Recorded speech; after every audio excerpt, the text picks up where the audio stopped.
ये जो स्क्रीन पर वीडियो चल रही है, ये एक तमिलनाडु के स्टेट के गवर्नमेंट हॉस्पिटल है।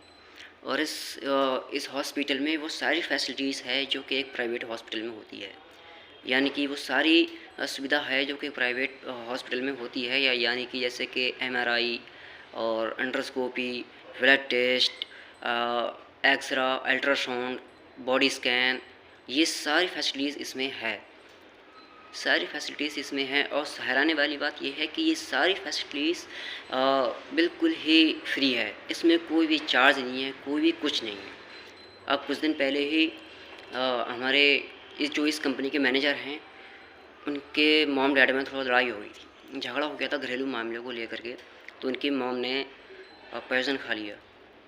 जब उन्होंने पॉइज़न खाया तो किसी को भी मालूम नहीं पड़ा कि हाँ इन्होंने पॉइज़न खाया, मगर जिस वक्त जब उस पॉइज़न ने पूरी उनकी बॉडी कंट्रोल, मतलब बॉडी पे पूरा कंट्रोल करना शुरू किया, तो फिर उनके मुंह से झाग आने शुरू हो गए। और जब मुंह से झाग आने शुरू हुए, फिर मतलब सोचा उनके परिवार वालों ने सोचा कि हाँ इन्होंने जहर खा लिया, मगर तब तक बहुत देर हो चुकी थी। ऐसा मतलब महसूस हो रहा था कि अगर ये बहुत देर तक अगर इनको अगर रखा गया यहाँ पे, या फिर कुछ अगर प्राइवेट हॉस्पिटल में लेकर जाया गया, तो वो मतलब थोड़ी दूर पड़ता। अगर इतनी दूर तक ले गए तो हो सकता है कि डेथ हो जाए। तो इसलिए जल्दी से जा कर के गवर्नमेंट हॉस्पिटल में ही एडमिट कर दिया। और जब गवर्नमेंट हॉस्पिटल में एडमिट किया तो कुछ दिन तक तो वो आईसीयू में रहीं, और आईसीयू में रह जब वो रहीं उसमें, तो फिर बाद में 6 दिन के बाद उनको डिस्चार्ज कर दिया।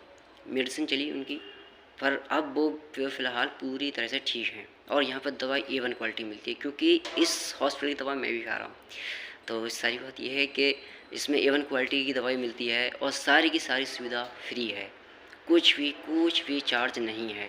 हमारे यूपी में तो आपको मालूम है कि हॉस्पिटल में दवा भी नहीं है, दवा की सुविधा भी नहीं है। ये हाल है हमारे यूपी के गवर्नमेंट हॉस्पिटल का, और इसके ज़िम्मेदार हम ही लोग हैं। क्यों?